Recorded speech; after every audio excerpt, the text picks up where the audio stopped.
30, 40, 50, 60,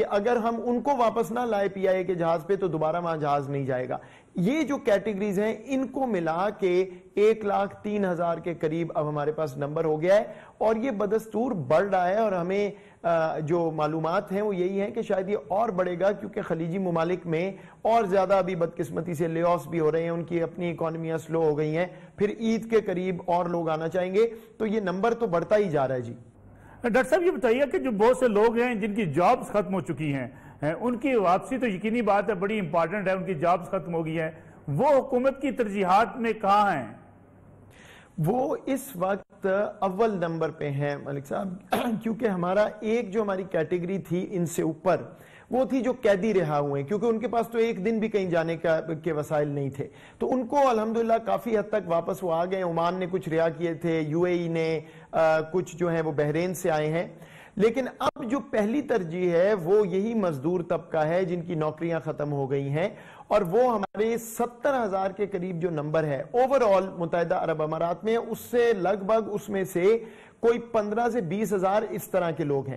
پھر قطر میں ہمارے کچھ لوگ ہیں, کوئی 2,500-3,000, وہ اس کیٹیگری میں آتے ہیں. اسی طرح باقی سعودی عرب میں بھی اب کافی کچھ ہزار ہو گئے ہیں جو اس کیٹیگری میں, تو ان کے لیے خصوصی پروازیں ہم نے اڑائی ہیں, پی آئی اے کی بھی, اور کچھ خلیجی پروازیں آئی ہیں ان کی ایئر لائنز. تو میرے سامنے اس وقت نمبر نہیں ہے, لیکن تقریباً 20, 25, 30 پروازیں پچھلے 2 ہفتے میں صرف ان خلیجی ممالک کے لیے ہم نے مخصوص کی ہوئی تھی.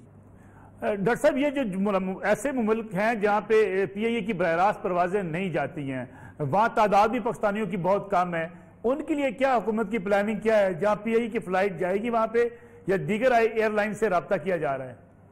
تین طریقے ہیں جی جس پہ ہم کام کر رہے ہیں. پہلا تو یہ ہے کہ مخصوص پرمیشن لے کے پی آئی اے کو بھیج دیا جائے. مثلا پی آئی اے سوڈان نہیں جاتا, اس ہفتے سوڈان جا رہا ہے وہاں سے لوگ لانے کے لیے. اسی طرح کینیا سے لوگ آ رہے ہیں. آسٹریلیا پی آئی اے کو اجازت نہیں تھی لینڈنگ رائٹس, وہاں پہ خاص لینڈنگ رائٹس لے کے ایک جہاز جا چکا ہے, ایک اور شاید جائے گا. امریکہ پہلی دفعہ ہے کہ انہوں نے پرمیشن دے دی کہ سیدھا یہاں سے اڑ کے آپ جا سکتے ہیں خالی جہاز لے کے اپنے پیسنجرز ایویکویٹ کرانے کے لیے. تو ایک تو ہم پوری کوشش کر رہے ہیں کہ جہاں جہاں پی آئی اے جا سکے ایسے موقع پہ وہ جائے. دوسرا طریقہ ہم یہ اپنا رہے ہیں کہ فرض کریں, یہ خاص طور پہ یورپ کے ممالک اور افریقہ کے ممالک, مثلا میں آپ کو بتاتا ہوں ساؤتھ افریقہ سے ہمارے کچھ لوگ واپس آئے ہیں, لگ بھگ شاید 120 کے قریب. وہ ساؤتھ افریقہ کا ایک جہاز تھا چارٹر جو آ رہا تھا اپنے لوگ لینے یہاں سے, ان کو ہم نے درخواست کی, تو وہاں پہ پھر ہماری ایمبیسی نے یہ کیا کہ ساؤتھ افریقہ, زمبابوے, موزمبیک جو ارد گرد والے ممالک ہیں وہ تمام لوگ ان کو ساؤتھ افریقہ بلا لیا اور وہاں سے ایک جہاز پہ آ گئے. یہ دوسری حکمت عملی ہے کہ ہم پول کر رہے ہیں لوگوں کو, کیونکہ 10, 15, 20 لوگوں کے لیے تو جہاز نہیں جا سکتا, ایک جگہ بلا لیتے ہیں. یورپ کے بھی کئی ممالک میں ہم ایسے ہی کر رہے ہیں. اور تیسری حکمت عملی یہ تھی کہ ہم نے مخصوص پرمیشن دی قطر ایئر ویز کو, کیونکہ وہ واحد ایئر لائن ہے خلیجی ایئر لائن جو اس وقت بھی پروازیں اپنی چلاتی رہی ہے, انہوں نے بند نہیں کی آپریشن. ان کو ہم نے کہا کہ آپ کو ہم 5 فلائٹیں دیتے ہیں کمرشل بیسس پہ, یعنی آپ جس طرح نارمل جہاز اڑاتے ہیں آپ آئیے, پاکستانی جو جہاں سے آنا چاہے ٹکٹ لے اور دوحہ سے ٹرانزٹ کر کے آ جائے. اور ان کو ہم نے پرمیشن پچھلے ہفتے 2 فلائٹیں, اس ہفتے 3 فلائٹیں دی ہے کہ وہ ٹرانزٹ پیسنجرز ہمارے لے آئے, تاکہ جہاں ہم بالکل ہی نہیں جا سکتے, رسائی نہیں ہے, وہاں سے پیسنجر آ جائیں. لیکن یہ جو آخری ہماری حکمت عملی ہے اس میں یہ ضرور کہہ دوں کہ اس وقت کیونکہ ایئر لائنز اپنی قیمتیں انہوں نے بہت بڑھائی ہوئی ہیں, کافی ایئرپورٹ بند ہیں, تو یہ اس کا ریٹ جو ہے وہ بدقسمتی سے کافی ہائی ہے. ہمارے سامنے اس طرح کی معلومات آئی ہیں, تو وہ والا شاید ان لوگوں کے لیے موضوع نہ ہو جو واقعی اس وقت جو ہیں ان کے پاس اتنے اخراجات بھی نہیں وہ اٹھا سکتے کہ آ جائیں. تو ان کے لیے پھر پہلی 2 حکمت عملیاں اپنا رہے ہیں. لیکن پھر بھی کوئی ایسے پاکستانی جو پھنسے ہوئے ہیں جو خود آ سکتے ہیں, ان کے لیے ہم نے یہ سہولت فراہم کی ہے. کچھ ایسی لوگوں کی شکایات ہیں معید صاحب کی جو کہتے ہیں کہ شیڈول جو دیا جاتا ہے پی آئی اے کی طرف سے یا فلائٹس کا جو شیڈول دیا جاتا ہے وہ متاثر ہوتا ہے, ٹائمنگ میں کوئی پرابلم آ رہی ہے, اس کی بنیادی وجہ آپ کیا سمجھتے ہیں؟ دوسرا یہ بھی بتائیے گا کہ جو فلائٹس میں مسافر آتے ہیں وہ کہتے ہیں کہ جو حفاظتی اقدامات ہونے چاہیے, جیسے کہ سیٹ کے ساتھ ایک ہی سیٹ پہ 2 افراد کا بیٹھنا, اس میں سے جو گیپ دینے کی جو پالیسی اختیار کی گئی تھی وہ کہیں وائلیٹ ہوتی ہے, اس حوالے سے کیا فیصلے ہیں؟ میں آپ کو دونوں باتوں کا جواب دیتا ہوں. دونوں باتیں بالکل بجائے ہیں. دیکھیں پہلی بات جو ہے نا کہ وہ شیڈیول وہ بالکل صحیح ہے بات. ہم نے ایک ویب سائٹ بنا دی ہے covid.gov.pk covid.gov.pk. اسی کے اندر یہ ہیلتھ منسٹری کی ہے. اسی کے اندر ہم نے ایک ایئر ٹریول کا ٹیب بنایا ہے جس پہ آپ کو تمام شیڈیول تمام انفارمیشن SOPs کرنطینہ کا طریقہ کون آ سکتا ہے کرائٹیریا کیا ہے وہ سارا دے دیا ہے. یہ بات بجا ہے کہ اس پہ بھی ہم متعدد دفعہ تبدیلی لاتے ہیں شیڈیول میں اور اس کی وجہ یہ ملک صاحب کہ ہر فلائٹ جو ہے اس کی ہمیں پرمیشن لینی پڑتی ہے دوسرے ملک سے کیونکہ آپ دیکھیں UAE کے آپریشنز بند ہیں ایئرپورٹ بند ہیں تو ہر پرواز کے لیے ہمیں نیگوشیٹ کر کے اجازت چاہیے دنیا کے مختلف ممالک میں. اس میں وقت لگتا ہے کئی دفعہ ہم تیار ہو جاتے ہیں دوسرے نہ کر دیتے ہیں کئی دفعہ جو ہے شیڈیول میچ نہیں ہوتا. تو ہماری کوشش یہ ہے کہ ہم جتنا بتا سکیں وہ بتائیں لیکن اس میں تبدیلیاں بدقسمتی سے آتی رہیں گی ہماری وجہ سے نہیں. اس وقت پورے جس طرح دنیا کے ایئر آپریشنز متاثر ہوئے ہیں اس وجہ سے. لیکن میں یہ واضح کر دوں آپ کے ناظرین کے اور آپ کے توسط سے اوورسیز پاکستانیز کو صرف جو ہماری ویب سائٹ پہ شیڈیول ہے اس پہ اعتبار کریں. اگر آپ کو کوئی ایئر لائن کو ٹریول ایجنٹ کہتا ہے جی میں ٹکٹ بھیج دیتا ہوں اس تاریخ کی فلائٹ بالکل نہ خریدیں نہ اعتبار کریں. جو شیڈیول فلائٹ اس پہ آئے گی اس پہ اعتماد کریں. اس کے علاوہ پلیز اعتماد نہ کریں آپ کا نقصان ہوگا اس میں. جہاں تک ہے آپ کی SOPs کی بات یہ بات آپ کی درست ہے. ہمیں اس پہ شکایات بھی آئیں. ہماری جو کمیٹی ہے تقریباً روز ہی ملتی ہے PIA کو دوبارہ یہ بات ہوئی ان سے اور بالکل وہ ان باؤنڈ فلائٹس پہ جو پاکستان آ رہی ہیں اس پہ یہ لازم ہے کہ جو جہاز بھی آئے PIA ہو قطر ہو وہ SOPs فالو کریں گے. اگر ایسا ہو کہ وہ نہ فالو ہو تو پلیز آپ کا حق ہے ایز اے پیسنجر آپ شکایت کریں. لیکن میں یہ بھی واضح کر دوں کہ بہت ویڈیوز یہاں پہ 2-3 چل رہی تھی جس میں مسافروں کی تنقید بھی تھی. دیکھیے وہ ویڈیوز تھیں آؤٹ باؤنڈ جہاز کی. PIA یہاں سے کسی اور ملک پیسنجر لے جا رہا تھا. اس صورت میں جس ملک پیسنجر جا رہا ہے اس کا قانون لاگو ہوگا. یعنی اگر کینیڈا جہاز جا رہا ہے اور وہ کہتے ہیں کہ جی ہماری کوئی ایسی شرط نہیں ہے کہ آپ سوشل ڈسٹنسنگ کریں جہاز میں تو پھر وہ اس ایئر لائن کا اختیار ہے کہ وہ اس کو کرے یا نہ کرے. تو یہ ذہن میں رہے کہ ہم اندر آنے والی پروازوں پہ لاگو کرتے ہیں اپنے SOP. جب باہر پیسنجر جا رہے ہیں تو وہ ٹکٹ کی قیمت بھی ہمارا نہیں ہے اس سے تعلق. ہم جو میں کام یا ہماری جو committee aviation minister foreign minister overseas minister اور ان کی منسٹریز جو ہم مل کے کام کر رہے ہیں وہ اندرون ملک پروازوں یعنی جو باہر سے پاکستانیوں نے آنا ہے اسٹینڈرڈ پاکستانیوں نے ان پہ ہم کام کر رہے ہیں. ان کے لیے وہ SOP لاگو ہوتا ہے. مولوی صاحب بعض آپ کے لوگ ہیں پاکستان میں عمومی یہ کلچر یہ ہے کہ ہم VIP کلچر کے زیادہ حامی ہیں. ہمارے عوام میں یہ چیز پائی جاتی ہے. آپ نے بھی فرمایا آج کے کچھ باثر لوگ ہوتے ہیں جو قرنطینہ سینٹر میں جانے کو تیار نہیں ہوتے نہ ٹیسٹ کروانا چاہتے ہیں. اس وجہ سے حکومت کی پالیسی کیا ہے؟ ایسا پالیسی بالکل اور بالکل واضح ہے. جو مسافر اترے گا چاہے اس کے پاس BMW ہو اور چاہے وہ ٹیکسی پہ جائے اور چاہے وہ پیدل جانے والا ہو قرنطینہ ہوگا اور ٹیسٹ ہوگا اور پھر نیگیٹو آنے پہ آپ گھر جائیں گے ورنہ جو بھی پروسیس ہیلتھ اتھارٹیز دیں گی. یہ اللہ تعالیٰ نے تفریق نہیں کی ہوئی کرونا میں کہ امیر کو نہیں لگے گا اور غریب کو لگے گا. امیر آدمی بھی جب گھر جائے گا سسٹم کو توڑ کے تو اپنے ہی عزیز و اقارب کو بیمار کرے گا. اور میں آپ کو بالکل وثوق سے کہہ رہا ہوں کہ وزیر اعظم صاحب نے کہیں تفریق نہیں کی ہوئی. بالکل کلیئر انسٹرکشنز ہیں. تو میں بار بار التجا کر رہا ہوں اپنے ارباب اختیار صاحب حیثیت لوگ صاحب وسائل یہ ہر چیز میں اور وہ بار بار پبلکلی کہتے ہیں کہ اس ملک کے تمام قانون ہمارے جو امیر لوگ ہیں جو ایلیٹ ہیں ان کے لیے نہیں چل سکتے. اس وبا کے لیے مجھے آپ خود بتائیے کیا امیر آدمی کو اگر خدا نہ خواستہ وبا لگ گئی انہوں نے ٹیسٹ نہ کرایا قرنطینہ کا سسٹم توڑا گھر گئے تو اپنے بیوی بچوں کو ہی بیمار کریں گے. تو خدا را 2 دن ہم نے تو یہ بھی الاؤ کر دیا ہے کہ ہوٹل میں رہیں 5 سٹار 4 سٹار 3 سٹار ہوٹل میں جا کے رہیں. اس کا کرایہ بالکل کم ہوا ہے وہ دیں. جتنی دیر لگتی ہے 2 دن 3 دن وہاں رہیں ٹیسٹ کرا کے گھر جائیں. اگر اخراجات نہیں برت سکتا کوئی تو فری حکومت کی فیسلٹی ہے کرنٹینا کی، وہاں چلے جائیں. لیکن میرے بھائی میری یہ بات گزارش سنیے، یہ کوئی پکنک تو نہیں ہے، آپ کو ایسی فیسلٹیز تو نہیں ملیں گی جس طرح ہم کوئی ریزورٹ پہ بیٹھے ہیں. بالکل آپ کا حق ہے تنقید کرنا، صوبوں پہ بہت پریشر ہے، ہزاروں ٹیسٹ ہم کر رہے ہیں، انہوں نے باقی مینجمنٹ بھی کرنی ہے. تھوڑا سا کوپریٹ کریں، اگر آپ کو تھوڑے سے مسائل بھی آتے ہیں 2 دن میں تو ان کو برداشت کر لیں. پوری کوشش ہو رہی ہے، لیکن سسٹم توڑیں گے، فون کرائیں گے، سفارش کریں گے، آپ کا نقصان ہے، آپ کی فیملی کا نقصان ہے اور اس ملک کا نقصان ہے. تو 2 دن گزارا کر لیں، اچھے ہوٹل میں جا کے رہیں، جتنے وسائل رکھتے ہیں آپ جہاں جانا چاہتے ہیں وہ کوشش ہو رہی ہے. لیکن ہر ایک کو اس کی پریفرنس نہیں مل سکتی، کہیں مسائل بھی آ رہے ہیں. بالکل درست بات ہے، کبھی کو تھوڑا بہت اوپر نیچے ہو جاتا ہے، اتار چڑھاؤ ہے، وہ جاری رہے گا، ایک کرائسس سچویشن ہے. لیکن پلیز اپنے آپ کو قانون کے یا رولز کے اوپر نہ سمجھیے، یہ آپ کا نقصان ہے، اس میں کوئی حد تک نہیں ہے اگر ہم سب وہ فالو کریں.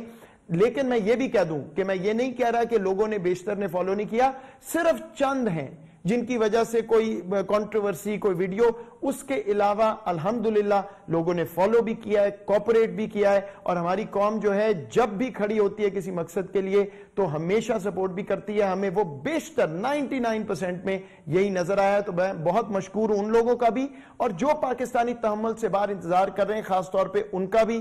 ہم پوری کوشش کر رہے ہیں، لیکن میں نے آج بھی پوری پریس کانفرنس میں یہ ایکسپلین کیا ہے کہ ہماری کیا کنسٹرینٹس ہیں کہ ہم 7-8 ہزار ہفتے میں لوگ لا سکتے ہیں، اس سے زیادہ اس وقت نہیں لا سکتے. اس پہ بھی نظر ثانی ہو رہی ہے، انشاءاللہ بہت جلد یہ نمبر بڑھے گا. لیکن پلیز آپ یہ سمجھیے کہ ہمارا نمبر 1 گول ہے محفوظ طریقے سے آپ کو واپس لا کے اپنے گھروں کو پہنچانا. صرف نمبر بڑھانا ہمارا اس وقت ہدف نہیں ہو سکتا ہے. اگلے 10 دنوں میں 30 پروازیں، اور خاص طور پر اگر عید قریب آئے گی پروازوں میں اضافہ ہو جائے گا. یہ حکومتی پالیسی ہے. جب اتنی بڑی تعداد میں بیرون ملک پاکستان آئیں گے تو پاکستان میں وزارت صحت کرنٹینا سینٹر کے ساتھ جو صوبائی حکومتوں کے ساتھ آپ کے رابطے ہیں، یہ افورڈ کر سکیں گے، ان چیزوں کو سنبھال لیں گے؟ دیکھیے ہم روز صبح کمانڈ اینڈ آپریشن سینٹر میں بیٹھتے ہیں، پھر یہ جو اس ایشو پہ ایک سب کمیٹی بنی ہوئی ہے، ہفتے میں 2 4 5 دفعہ ہم ملتے ہیں، تمام صوبوں کی مشاورت ہوتی ہے، بار بار ملتے ہیں، ڈسکس کرتے ہیں. اب یہ 48 گھنٹے کی پالیسی اسی فیصلے پہ ہیلتھ ایکسپرٹس کی ایڈوائس پہ ہوئی تھی. اب ہم دوبارہ بات کر رہے ہیں، ڈیٹا دیکھتے ہیں روز کہ کیا ہم اس کو کم کر سکتے ہیں، 24 گھنٹے کر سکتے ہیں، جس سے ہمارا پھر والیوم بڑھ جائے گا. ظاہری بات ہے کیونکہ لوگ کم دیر کرنٹینا میں ہوں گے. بدقسمتی سے کچھ ہمارے جو پہلے جہاز آئے ہیں ان پہ پازیٹیو کیسز بھی کچھ نکلے ہیں، اس لیے پھر ہمیں نظر ثانی کرنی پڑ رہی ہے. تو یہ روز ریویو کر رہے ہیں. لیکن اس وقت کیپیسٹی 7-8 ہزار کی ہے. ہماری کوشش ہے کہ اس کو بہت بڑھا لیا جائے. ہم یہ سمجھتے ہیں، ہمیں معلوم ہے، احساس ہے کہ بہت سے لوگ واپس آنا چاہ رہے ہیں، جیسے میں نے آپ کو نمبر بھی دیا 1,03,000 کا، لیکن لانا محفوظ طریقے سے. تو انشاءاللہ ہم مینج کریں گے، لیکن ہم کیپیسٹی وہ رکھیں گے، پروازیں اتنی اڑیں گی، لوگ اتنے آئیں گے جتنا ہم مینج کر سکیں گے، تاکہ لوگ حفاظت سے واپس آئیں. یہ نہیں کہ صرف لوگ لے آئیں تاکہ ہم یہ کہہ دیں دیکھیں ہم لوگ واپس لے آئے. ہم نے لوگوں کو حفاظت سے لانا ہے تاکہ وبا کا پھیلاؤ نہ ہو اور وہ محفوظ طریقے سے اپنے گھر جا کے اپنے عزیز و اقارب کے پاس پہنچ سکیں. جو ہمارے سفارت خانے ہیں معید صاحب، ان میں اور وہاں پہ جو اس وقت پھنسے ہوئے پاکستانی ہیں، ان کے مابین کہیں نہ کہیں رابطے کے فقدان کی کچھ خبریں آتی رہتی ہیں. اس بارے سے کیا حکومت نے اسٹریٹجی اختیار کی ہے؟ ملک صاحب covid.gov.pk پہ ایک ایمبیسی کا بندے کا نام اور فون نمبر، ڈائریکٹ نمبر بھی ہم نے دیا ہے. یہاں پہ وزارت خارجہ کا کرائسس سیل ہے، اس کا نمبر دیا ہے. میں آپ کو وثوق سے کہہ سکتا ہوں، میں خود وزیر خارجہ، ہمارے اوورسیز منسٹر ایوییشن کے، ہم سارے پیسنجرز کے فون خود اٹھا رہے ہیں راتوں کو دنوں کو. میں آپ کو وثوق سے کہہ رہا ہوں کیونکہ یہ ہماری ذمہ داری ہے. یہ نہیں کوئی احسان نہیں ہم کسی کے سر کر رہے، صرف یہ ہے کہ کیپیسٹی کا خیال رکھیے. بہت بوجھ ہے سسٹم پہ، ایمبیسیز پہ بھی ہزاروں فون آتے ہیں، اس لیے ہو سکتا ہے رابطے میں کوئی کمی بیشی ہو. لیکن آپ ریچ آؤٹ کریں، آپ کا حق ہے. آپ سٹیزن پورٹل پہ پرائم منسٹر کے لکھیں اگر کوئی مسئلہ ہے. کوشش پوری ہو رہی ہے.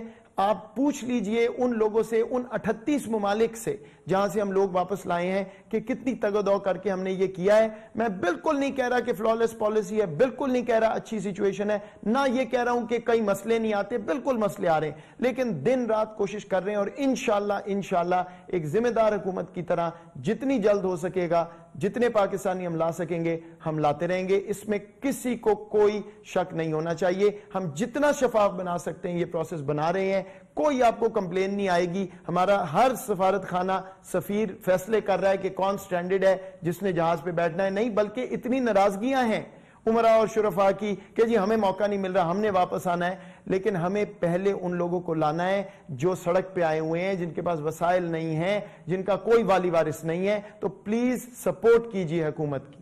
محی الدین یوسف صاحب بہت بہت شکریہ پروگرام میں وقت دینے کا۔ پروگرام میں ایک بریک کا وقت ہوا ہے، بریک سے جب واپس آئیں گے تو بات کریں گے پاکستان میں کرونا کے بڑھتے ہوئے کیسز اور اس کے ساتھ ساتھ شرح اموات پہ اضافہ، کیا وجہ کیا ہو سکتی ہے، کیا اس کو روکنے کے لیے اب حکومت کے پاس منصوبہ بندی کیا ہے، مزید ٹیسٹ ہوں گے، مزید کرونا وائرس کے کیسز سامنے آئیں گے تو کیا حکومت اس ساری صورتحال کو سما پائے گی اور اس حوالے سے کیا کیا اقدامات اٹھائے جا رہے ہیں، اس پہ بات کریں گے آفٹر شارٹ بریک۔ پروگرام میں ایک بار پھر خوش آمدید۔ اگر ملک کے اندر مریضوں کی تعداد کو دیکھا جائے تو پچھلے کئی روز سے مسلسل تعداد کرونا وائرس کی بڑھتی چلی جا رہی ہے۔ کل کا دن تو بڑا سنگین دن تھا جب یہ شرح اموات 47 تک جا پہنچی اور آج کے روز بھی 24 اموات کرونا وائرس کی وجہ سے ہوئی۔ اس لحاظ سے مسلسل بڑھتے ہوئے جو یہ کیسز ہیں وہ سامنے آ رہے ہیں اور حکومت کی طرف سے کہا جا رہا تھا کہ یہ کیسز بڑھ بھی سکتے ہیں کیونکہ جب تک سارے ٹیسٹ مکمل نہیں ہوتے اور بہت سے لوگوں کے ٹیسٹ کے رزلٹ سامنے نہیں آ جاتے اس وقت تک یہ تعداد بڑھ سکتی ہے۔ اب دیکھنا یہ ہے کہ کیا حکومت اس بڑھتے ہوئے کیسز کے ساتھ کیسے نمٹ پائے گی۔ ہسپتالوں کے اندر جو صورتحال ہے اور جو سینٹرز قائم کیے گئے ہیں کیا ان کی تعداد ان بڑھتے ہوئے کیسز کے مقابلے میں پوری ہو سکے گی یا نہیں۔ اس کے ساتھ ساتھ حکومت کی طرف سے کیا اقدامات اٹھائے جا رہے ہیں، خاص طور پہ اب وہ لوگ جو خاص طور پہ اس کرونا وائرس سے براہ راست متاثر ہو رہے ہیں ان میں ڈاکٹرز کی بھی ایک بڑی تعداد ہے جو کرونا کے مریضوں کو ٹریٹ کر رہے ہیں۔ اس وجہ سے آج ہمارے ساتھ بات چیت کرنے کے لیے موجود ہے ڈاکٹر جاوید حیات خان صاحب، کنسلٹنٹ ہے، پلمونالوجسٹ ہے۔ ڈاکٹر صاحب آپ کا بہت شکریہ پروگرام میں وقت دینے کے۔ ان کے ساتھ ساتھ ہمارے ساتھ شریک گفتگو ہوں گے فیاض چوہان صاحب، پنجاب کے وزیر اطلاعات و نشریات ہیں۔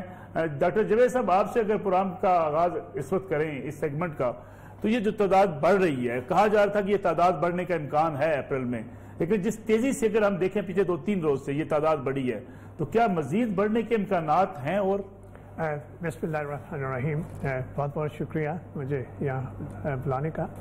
اگر آپ پوری دنیا کے آپ کیسز کو دیکھیں تو پہلے جو 1 ملین کیسز تھے وہ جا کے 1 اپریل تک بنے تھے اور 1 اپریل سے لے کے اب تک 3.3 ملین کیسز ہو چکے ہیں۔ تو اتنی تیزی کے ساتھ یہ بڑھے، یہ ایکسپیکٹڈ تھا، اٹس ویری مچ اینٹیسپیٹڈ کہ پوری دنیا میں 9th ویک کے بعد جب فرسٹ کیس کسی ملک کا بھی رپورٹ ہوا تو 9th ویک کے بعد ایک ایکسپونینشیل گروتھ ہوئی ہے۔ ہم اس فیز میں اب انٹر ہوئے۔ یہ خطرناک فیز ہم اسے کہہ سکتے ہیں؟ یہ بالکل خطرناک فیز ہے۔ یہاں آپ کو تقریباً آلموسٹ جو پروڈکشن ہے 1000 کیس سے زیادہ پر ڈے بڑھے گا، ڈپینڈنگ آن کہ آپ کتنے ٹیسٹ کر رہے ہیں۔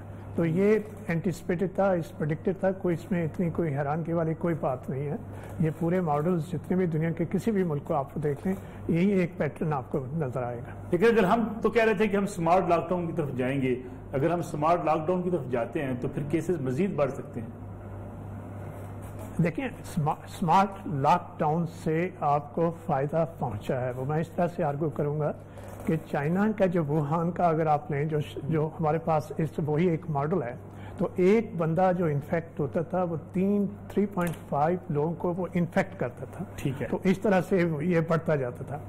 جب آپ نے لاک ڈاؤن کیا ہے اور آپ کا جو اس وقت جو تھا آپ کا ایک بندہ جو تھا انفیکٹ تھا وہ 1.8 کو انفیکٹ کر رہا تھا، 2 سے بھی کم۔ تو ابھی یہ 2 سے اوپر چلا گیا، 2.2 پہ چلا گیا، تھوڑا سا اوپر چلا گیا۔ تو لاک ڈاؤن کا ایفیکٹ ڈیفینیٹلی ہوا ہے کہ آپ کے کیسز اس تیزی سے نہیں بڑھے جتنے کے بڑھ سکتے تھے، اور اس سے زیادہ کیا فائدہ ہے لاک ڈاؤن کا پوری دنیا میں، وہ آپ کو ایک وقت ملا ہے کہ آپ کے جو ہیلتھ کیئر سسٹم ہے پورے ان کو تیاری کا ایک وقت مل گیا کہ 2 مہینے سب کو ملے۔ 2 مہینے کے دوران آپ نے تیاری کر لی، جو بھی آپ کر سکتے تھے، اپنے ریسورسز بڑھا لیے، ٹیسٹنگ ایبلٹی بڑھا لی ہے، ہاسپٹل بیڈس بنا لیے، ڈاکٹرز کو ٹرین کر لیے، پوری تیاری کر لی ہے۔ تو وہ ایک واٹس کالڈ میٹیگیشن کہ آپ اس کو پھر اس کے بعد آتی فیز سپریشن کی۔ اب 2 مہینے جو آپ کو ملے ہیں اس میں لاک ڈاؤن کا بہت بڑا رول ہے۔ تو یہی جو ابھی جو آپ کو مل رہا ہے ایکسپونینشیل گروتھ، اس سے پہلے بھی ہو سکتا تھا۔ لیکن ماہرین یہ ایک بات کر رہے تھے جو خاص طور پہ امریکہ کے اندر، چائنا کے اندر، کہ جو پاکستان کے اندر یہ وائرس ہے یہ اتنا خطرناک، یہ اتنا پاورفل نہیں ہے، کیا ایسا درست ہے؟ جی ہاں، ایک ہماری شروع میں سے خوش فہمی کہوں گا کہ لوگوں میں یہ تھی کہ جی ہمارا اتنا خطرناک نہیں ہے، اور اس میں بہت سی تھیوریز بھی ہیں کہ شاید BCG ویکسینیشن ہے، شاید یہ ملیریا ریجن ہے، شاید ہماری چائلڈہڈ انفیکشن بہت سی ہوتی ہیں اس کی وجہ سے شاید یہ وائرس جو ہے نا ایک B ٹائپ کا وہ وائرس ہے، شاید یہ L ٹائپ کا جو افیکٹ ہے، بہت سی ہیں کئی وائرس. مگر آپ سبھی میں دیکھیں، آپ ساؤتھ ایسٹ ایشیا میں ان کی بھی تعداد بڑھنی شروع ہو گئی ہے. ان کی بھی پہلے مورٹیلٹی جو ہے ان کی 2% سے کم تھی، اب انڈیا بھی 3% پہ چلا گیا، انڈونیشیا بھی 6% پہ چلا گیا. تو ہم تو یہی امید کرتے ہیں کہ یہ وائرس اتنا ڈیڈلی نہ ہو جیسا کہ یورپ میں ہے. نو ڈاؤٹ یورپ میں بہت ڈیڈلی ہوا، مگر اس کو اگر آپ غور سے دیکھیں جو ان کی جو مورٹیلٹی ہے وہ بہت ایلڈرلی گروپ میں آئی ہے. 90% جو لوگ اٹلی میں ڈیتھ ہوئی ہے وہ 80+ تھے، تو ان کے بہت سی کوموربیڈیٹی تھی. اس طرح جو نیو یارک میں اتنی ڈیتھس ہوئی ہیں ان میں 30% وہ ہیں جو بہت سی بیماریاں ان کے ساتھ تھیں، ایفرو امریکن تھے، 27% وہ ہسپینکس تھے. تو ان کی وجہ نظر آتی ہے. ابھی ہم بہت قبل از وقت تک کچھ کہنا کہ یہ وائرس اتنا سیریس ہے کہ نہیں ہے اس وقت مشکل ہے. لیکن جو امیون سسٹم کی بات کی جاتی ہے کہ پاکستان میں امیونٹی جو ہے وہ زیادہ ہے، اس لیے شاید اتنا افیکٹ نہیں کرتا ہمارے اوپر یہ وائرس. نہیں، اس رادر وے اراؤنڈ ہماری امیونٹی، یہ جو میں نے پہلے عرض کیا کہ لوگ یہی سمجھتے کہ چائلڈہڈ انفیکشن سے شاید کراس امیونٹی بن چکی ہو، تو اتنی ہماری زیادہ نہیں. لیکن اگر آپ دیکھیں آپ کا اب ٹیسٹنگ نہیں کرے تو ہم کیسے کہہ سکیں گے کہ وائرس نہیں ہے. آپ نے جیسے ابھی بتایا کہ 24 ڈیتھ آج ہو گئی ہیں، تو آپ اس فیز میں انٹر ہو رہے ہیں. آپ کریٹیکل فیز جو اس میں ہم انٹر، اگر ہم اس سے نکل گئے اگلے 3-4 ہفتوں میں، پھر ہم کہہ سکیں گے کہ یہ وائرس شاید اتنا اسٹرانگ نہیں تھا. لیکن کبھی آپ کو لگتا نہیں کہ بڑی کنفیوزڈ پالیسی نظر آتی ہے ہمیں WHO کی بھی؟ کبھی کہا جاتا ہے کہ یہ وائرس کے ساتھ ہمیں زندہ رہنا پڑے گا، کئی سال لگ سکتے ہیں اس کو ختم ہونے میں. کبھی کہا جاتا ہے کہ کہیں نہ کہیں ریسرچ بھی میں دیکھ رہے تھے، کچھ خبریں آ رہی تھی کہ دبئی کے اندر کچھ ریسرچ ہو رہی ہے کہ جس کے نتیجے میں یہ کہا جا سکتا ہے کہ اس وائرس کی میڈیسن بھی ایجاد ہو گئی ہے یا ہو سکتی ہے، اس کو کلینکل اس کا ٹیسٹ کیا گیا ہے جو کامیاب ہو سکتا ہے. آپ شاید حیران ہوں گے کہ دنیا میں اب تک 1000 سے زیادہ پیپر پبلش ہو چکے ہیں. اتنا زیادہ پوری دنیا میں انٹرسٹ ہے. تو ہر کوئی بندہ جو ریسرچ میں لگا اپنے کوئی تھیوری نکال کے لگتا ہے. مگر ایک چیز پہ سب متفق ہے، ابھی تک اس کا کوئی علاج نہیں ہے، ابھی تک اس کے متعلق کوئی اتنی تفصیل نہیں ہے، ابھی تک یہ نہیں بتا سکتے اس کا اینڈ پوائنٹ کیا ہوگا. جو WHO جو میتھمیٹیکل ماڈل استعمال کر رہا تھا وہ امپیریل کالج والا، وہ ایک پرانا ہو چکا ہے، جس پہ آپ نے پریڈکشن بھی کی تھی پاکستان میں 2 لاکھ کے قریب لوگ جو ہے نا وہ ان کی ڈیتھ ہو جائے گی، دنیا میں اتنے ان کی ڈیتھ ہو جائے گی. شاید وہ ماڈل جو ریالٹی آن گراؤنڈ ہے اس کو وہ ایڈریس نہیں کر رہا. تو میرا نہیں خیال کہ کوئی اس وقت پوری حتمی طور پہ یہ کہہ سکے کہ جی ہمیں اس کا پتہ ہی ہے کب ختم ہوگا. مگر سائیکل جنرلی آپ لیں کسی بھی وائرس کا وہ 4 to 6 months کا ہوتا ہے ایک سائیکل. تو اسی حساب سے پریڈکشن یہی ہو کہ ہمارا فیبرری میں شروع ہوا تھا، شاید کہیں جا کے جولائی اگست میں جا کے اس کو کولنگ ڈاؤن افیکٹ. حکومتی اقدامات آپ کیسے دیکھتے ہیں کہ جو اب تک کیے گئے ہیں، کیا آپ سمجھتے ہیں کافی ہیں؟ یہ جو ڈاکٹرز ابھی خاص طور پہ اس کا نشانہ بن رہے ہیں، ڈاکٹرز میں خوف و ہراس بھی ہے کہ ڈاکٹرز خود چونکہ فرنٹ لائن پہ ہیں اس لیے وہ اس وائرس کا خود شکار ہو. اس میں کوئی شک نہیں کہ ڈاکٹرز بالکل فرنٹ لائن پہ ہیں، اور سب سے زیادہ جو ایٹ رسک ہیں وہ ڈاکٹر. میں ڈاکٹر صاحب واپس آتا ہوں. فیاض حسن چوہان صاحب وزیر اطلاعات ہیں پنجاب کے، انہوں نے ہمیں جان کے. فیاض حسن چوہان صاحب بہت بہت شکریہ آپ کا پروگرام میں وقت دینے کا. یہ چیز بتائیے گا کہ اگر ہم کل کے دیکھیں شرح وفات 47 کل ریکارڈ شرح وفات تھی پاکستان کے اندر، آج بھی 24 ہوئی ہیں، تو کیا ہم سمجھیں کہ اب ہم ایک مشکل فیز میں داخل ہو رہے ہیں، اور اس مشکل فیز سے نمٹنے کے لیے حکومت کی کیا تیاری، کیا ہے منصوبہ بندی، کیا ہے؟ بسم اللہ الرحمن الرحیم. دیکھیں میں پوری وفاقی حکومت کے حوالے سے اور پورے 4 صوبوں کے حوالے سے تو نہیں بات کر سکتا اس وقت، لیکن میں اپنے صوبے کے حوالے سے بات کروں گا کہ پنجاب کے اندر آج کے دن میں بھی تقریباً 3700 قریب ٹیسٹ ہوئے. کل کے دن کے اندر جناب 3000 کے قریب جناب ٹیسٹنگ ہوئی. اور پھر اموات کے حوالے سے پنجاب کے اندر اس وقت 115 کا جناب وہ فگر ہے، سندھ کے اندر 118 کا ہے، KPK کے اندر 172 کا ہے. پھر ٹیسٹنگ کی ابھی تک جو ٹوٹل کوانٹٹی ہے وہ میرا خیال آئی تھنک سو کہ 95,000 سے 98,000 کے قریب سب سے زیادہ پنجاب کی ہے. اور باقی ہم اپنی طرف سے پوری کوشش کر رہے ہیں. پنجاب کے اندر وزیر اعلیٰ پنجاب سردار عثمان فوزدار صاحب آج بھی جو ہے وہ کورونا کی انسداد کورونا کیبنٹ کمیٹی کی میٹنگ کے اندر بہت سے ڈیسیژن کیے. ہماری اسٹریٹجی یہ ہے کہ پریونٹیو میئرز اور ریلیف میئرز ان دونوں کے ساتھ ساتھ اب تھوڑا سا کاروباری طبقے کو اور جناب صنعتی ورکرز کو اور عام چھوٹے لیول کے درمیانے لیول کے جو تاجرز ہیں جو پچھلے 1.5 مہینے سے انتہائی کروشل حالات کے اندر ہیں اور خصوصاً جو ایکسپورٹ انڈسٹری ہے کہ جو انڈسٹری ہماری ایکسپورٹ کے حوالے سے جو ہے وہ نمبر 1 ہے پرائورٹائز ہوئی ہے ان کو ہم تھوڑا سا فیسیلیٹیٹ کریں تاکہ وہ اپنا کام جو ہے نا وہ ایسے طریقے سے کر کے کنسیکوینٹلی جو ہے نا اوور آل پاکستان کی اکانومی کو وہ جو ہے نا ہیلپ فل ہو سکیں. آج گوہر اعجاز صاحب جو ایپٹوا کے پریزیڈنٹ ہیں آل پاکستان ٹیکسٹائل مل وہ آئے تھے, ساتھ ان کی میٹنگ تھی, وہاں پہ میں بھی موجود تھا, وہاں پہ میاں اسلم اقبال صاحب وزیر صنعت اور ہاشم جواب بخش صاحب بھی موجود تھے. بڑی اچھی اور بڑی فروٹفل میٹنگ ہوئی اور اس میں ہم نے طے کیا, بلکہ اس سے پہلے ہم چیزیں طے کر چکے تھے کہ اب ہم آج سے اور خصوصاً منڈے والے دن وفاقی حکومت کے ساتھ کمپلیٹ کنسلٹیشن کے ساتھ اب ہم صنعتوں کو تھوڑی سی جناب آسانی دینا شروع کرنے لگے ہیں تاکہ معیشت کا پہیہ بھی چلے. پریونٹیو میئرز بھی اپنی جگہ, اور یہ بھی ہم نے آج طے کیا کہ تقریباً 5,000 کی کیپیسٹی 5 سے 6,000 کی کیپیسٹی اس پہ ہم اگلے 1 دن کے اندر آئیں گے. اور سب سے امپورٹنٹ چیز یہ ہے کہ پچھلے 3-4 دن سے ایک ہم نے ڈیسیژن کیا ہے وزیر پنجاب سردار عثمان فوزدار صاحب کی قیادت میں کہ پنجاب کے اندر سمارٹ سیمپلنگ سمارٹ ٹیسٹنگ, جس کو آپ ٹارگیٹڈ سیمپلنگ اور ٹارگیٹڈ جو ہے وہ آپ جناب ٹیسٹنگ کہہ سکتے ہیں اور سیمپلنگ کہہ سکتے ہیں, وہ ہم سٹارٹ لے رہے ہیں. اس کو وہ کس طرح ہم نے کچھ جناب پوائنٹ آؤٹ کیے ہیں کمپوننٹس, ڈاکٹرز ہیں, پیرامیڈیکل سٹاف ہیں, نرسز ہیں, ہسپتال کے اندر فرنٹ فٹ پر لڑنے والے ہمارے یہ جو مجاہدین ہیں ہم ان کو جناب ان کی ٹیسٹنگ سٹارٹ کر رہے ہیں. پھر اس کے بعد ہم پولیس کی ٹیسٹنگ سٹارٹ کر رہے ہیں.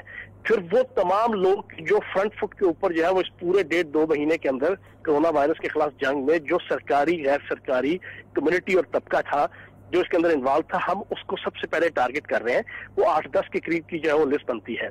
پھر اس کے بعد ہم جو آپ کا اسٹیٹسٹیکل کوڈ کے اوپر مبنی ہمارے جو جنا حلقے ہیں مختلف جنا شہروں کے اندر ان کو ٹارگیٹڈ کر کے کہ جہاں پہ کوئی زیادہ کرونا وائرس کے مریضوں کی جو ہے وہ سسپیکٹس موجود ہیں یا موجود ہیں ان کو ہم لاک کر کے جو ہے وہ تقریباً تمام کی وہاں پہ جو رہائشی ہیں جو شہری ہیں ان کی ٹیسٹنگ کا آغاز اس انداز سے اگلے ہم 1-2 ہفتوں کے اندر پنجاب کے اندر جو ہے وہ سمارٹ سیمپلنگ اور سمارٹ ٹیسٹنگ کا جو آغاز کر رہے ہیں. چوہان صاحب, بازاروں کو زونز میں تقسیم کرنے کی ایک تجویز بھیجی گئی ہے پنجاب کی طرف سے وفاقی حکومت کو, یہ تجویز کیسی ہے, اس پہ عمل درآمد ہو سکے گا اور یہ زونز میں تقسیم کیسے کیے جائیں گے بازار؟ دیکھیں اس میں اس طرح ہے نا کہ ایک ٹائم پہ ہم پورے کا پورا شہر نہ کھولیں. ٹھیک ہے نا جی, ہم یہ طے کر لیں کہ اچھا بازار آج کھلے گا, ٹھیک ہے جی, لبرٹی جو ہے وہ 4 دن بعد کھلے گی, ٹھیک ہے جی, راول پنڈی کے اندر کمرشل مارکیٹ 1 دن کھلے گی, تو جناب آپ کا راجہ بازار جو ہے وہ دوسرے دن کھلے گا اور کمرشل مارکیٹ اس دن بند ہوگی. یا راجہ بازار جس دن جناب بند ہوگا اس دن جناب صدر کا جو ہے راول پنڈی کا حلقہ کھلا ہوگا. لاہور کے اندر جس دن فورٹس کا جو نا مارکیٹ کھلی ہوگی اس دن جناب آپ کی پیکیجز مال بند ہوگا. پتہ ایک ٹارگیٹڈ کر کے کہ زون بنا کے تاکہ معیشت کا پہیہ بھی چلے.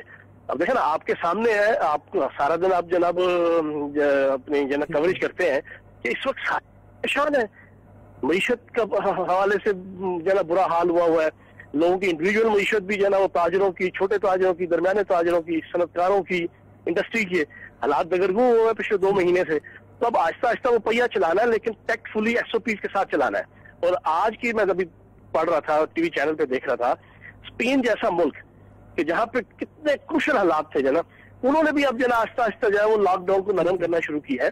ٹھیک ہے نا جی, کیونکہ معاملات زندگی کا پہیہ, معاشرے کا پہیہ, تجارت کا پہیہ, معیشت کا پہیہ, اکانومی کا پہیہ تو چلانا ہے نا.